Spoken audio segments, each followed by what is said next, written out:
next up is Osaka.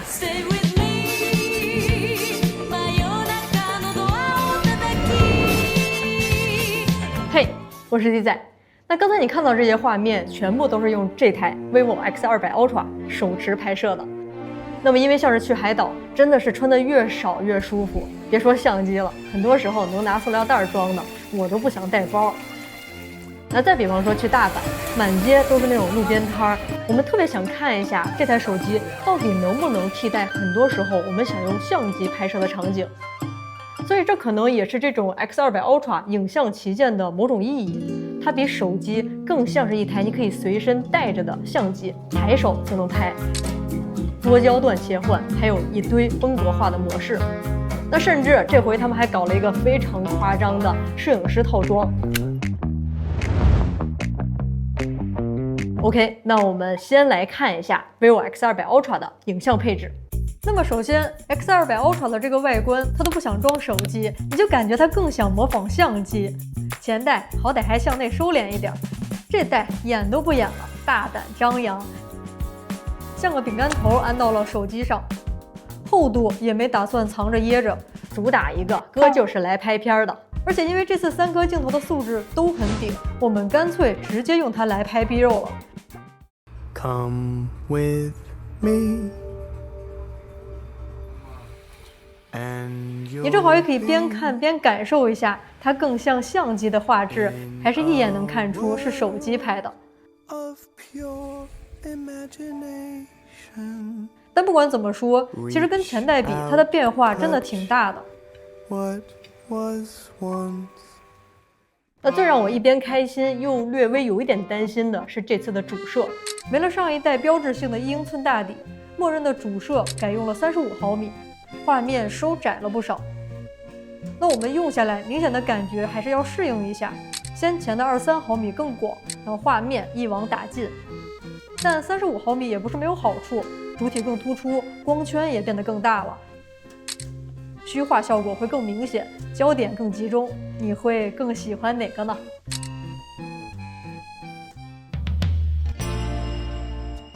其实35毫米焦段在相机摄影上面并不陌生，甚至说是一个经典的焦段。那这次我会发现它的优点就是我可以非常轻易在这种混乱的街头摁到电头或者是电阻这些环境氛围信息的照片。那同时它没有23毫米焦段那么广，有的时候可能会稍微卡住一些。同时它这一次它的主摄和超广角使用的是同样的 LYT818，那在这种情况下，你可以再用超广角切到28毫米焦段来去补足这件事情。它这一次在个性化风格当中还加入了一个副片的选项，在这里特别出片。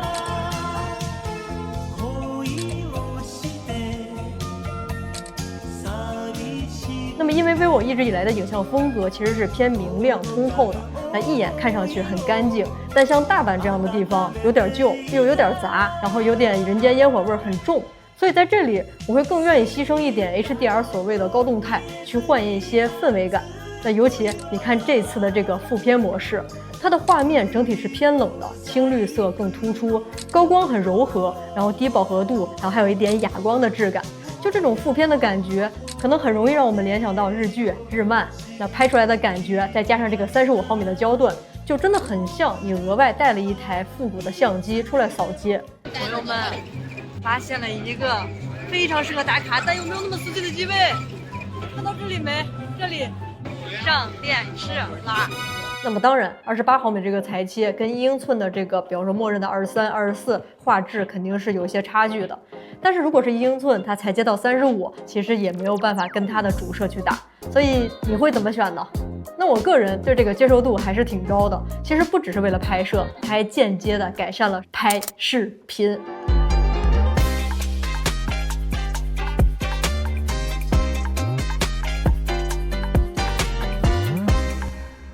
那么之前不管哪家哪个 Ultra， 因为超广角的画质非常一般，那在拍摄的时候主摄很能打，像素很强，没什么用，你只能用主摄拍。你超广角一接到一起，明显就感觉掉了一个档次。但这次 X200 Ultra 的主摄和超广角不都用上了 LYT818 吗？那再算上长焦，我在拍3颗镜头的时候，我发现它的画面衔接没有什么问题。你来看一下这个画面，我觉得真的很好。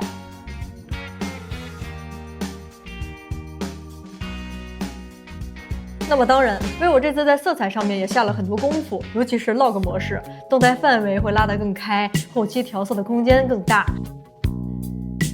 只不过是要配合它自家的这个还原 LUT 来使用。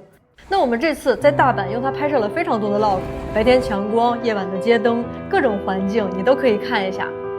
而这也是我第一次用安卓的手机拍这么多 log。X200 Ultra 可以说是目前安卓里面最靠谱，没有之一。不过要提醒一下的是，拍视频的时候，它会为了防抖稍微裁掉一圈画面。那如果你希望更广一点，可以点这里。那如果你有外接的增稳设备，也可以从这个选项当中把它关闭。那长焦就不多说了。然后我们对比了一下2代，其实互有胜负。有的画面可能 X100 Ultra 还更润一点，然后 X200 Ultra 主要是亮度还有进光量的这个部分会有一个明显的提升。但是我真的要夸一下 vivo 的这个长焦，无论是原生的85毫米，还是裁切出来的170毫米、230毫米，或者更远，也完全 hold 得住。我们用它在大阪的街头拍那些非常夸张的店头招牌，就很有冲击力，然后很有意思。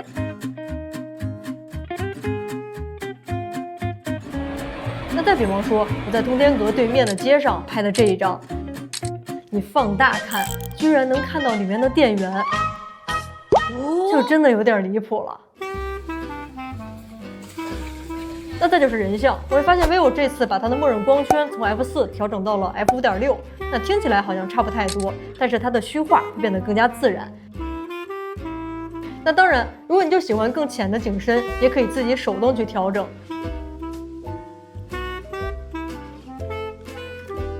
只是现在在按下快门的时候，那一瞬间拍摄那张人像照片会看着更加舒服。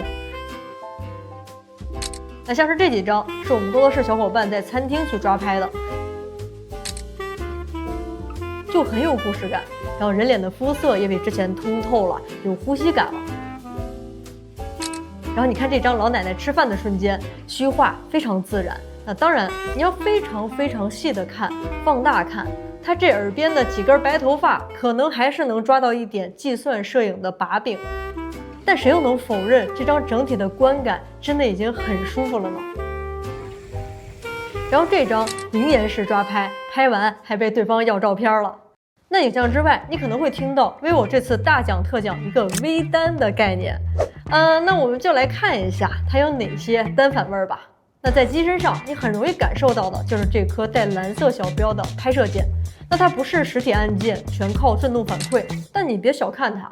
只要在设置里打开持续轻按，你就能实现像是半按对焦、锁定曝光，然后也是可以锁定正在运动的主体的，这些都没有问题，就有点像相机。然后再配上这个摄影师套装里的这个电池手柄，是不是真的有点微单那味儿了？那另外一个点能体现到微单的地方，就是这个长得非常离谱，像是望远镜一样的物理外挂。那你可能在 P77 上刷到过类似这样的玩意儿，但是跟你讲，完全不是一回事儿。它有一个外接的手机壳来保证它的稳定。我们在复古岛的 Kiss Bridge 试了一下，原本85毫米的长焦直接就被拉到了200毫米。然后注意，这是光学放大，不是数码裁切。那如果你想要裁切，想要望远，还可以有400毫米、800毫米、1600毫米。那当然，这个部分应该也是加入了一些 AI 的算法。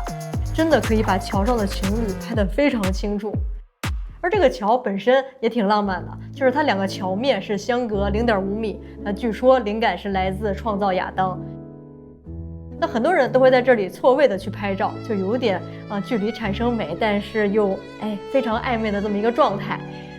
那我觉得，如果你现在也想拍这样的照片，把这个视频发给你的 crush， 然后再一键3连，我祝你俩久久不爸爸。那么有了这个神器的辅助之后，喜欢打鸟的朋友也有福了。你可以点一支蜻蜓拍写真。那这要放在以前，别说手机了，就算相机，你不得扛个长枪大炮去啊？那包括我和老谢也带着这个增距镜去了一趟梅田的蓝天大厦。那在那儿呢，可以俯瞰大阪的整个夜景，但是非常极限，因为当天的天已经黑透了。这是我们当下用 iPhone 拍的，而这是 vivo 拍的，用 iPhone 拍的，这是 vivo 拍的，而这是 vivo 增距镜拍的。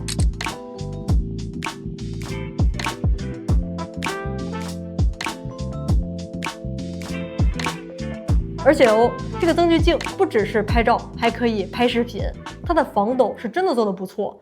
我们工作室的伙伴坐上了这个据说是全球最长的跨海缆车，7.9公里，这打车也不少钱了。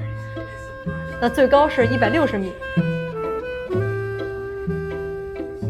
全程4K 60都是手持拍摄，你可以感受一下。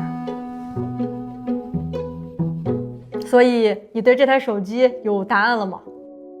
那么老实说，像是婚礼、纪录片或者是创作场景，相机的稳定性、专业性还是不可替代的。那别的不说，关键时刻来个电话，他想想都觉得非常刺激。但像这次我们带着 vivo X200 Ultra 跑了2座城市，素材导回来，我是真的很满意。那旅拍这种场景，它完全能胜任，甚至还能撑起一整条的片子的素材。那这也说明，像是如果是你想要去哪个地方玩，2天3天，你不想背相机，其实多带一台 X200 Ultra， 它真的能帮你解锁特别多的视角。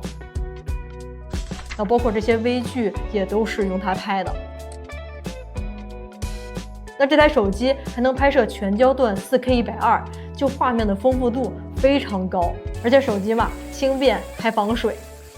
那非常有意思的是，在最近我看到我的朋友吼基桑，他家的小朋友就举着这样一台手机或者说相机，没有一点违和感的在那儿拍照。那这让我想到我看到的一个视频，说为什么现在的电话图标是一个哑铃？那作为90后，我当然觉得非常的离谱。但我弟弟他们确实现在在打电话的时候，手势不是这样，而是变成了这样。所以这也让我觉得非常的感慨。那这种影像旗舰会不会真的有可能变成很多人接触到的第一台微单？这真的不好说，你觉得呢 ？OK， 那么不管怎样，还是非常开心跟你分享这一次的 X200 Ultra 的影像体验。这也是我们第一次尝试这种拍摄方式，素材量真的爆炸。如果你喜欢的话，一定留言告诉我们。那如果你觉得这个视频对你了解 X200 Ultra 有帮助的话，也记得关注我。我们好，下个视频再见，拜拜喽！祝大家5·1愉快！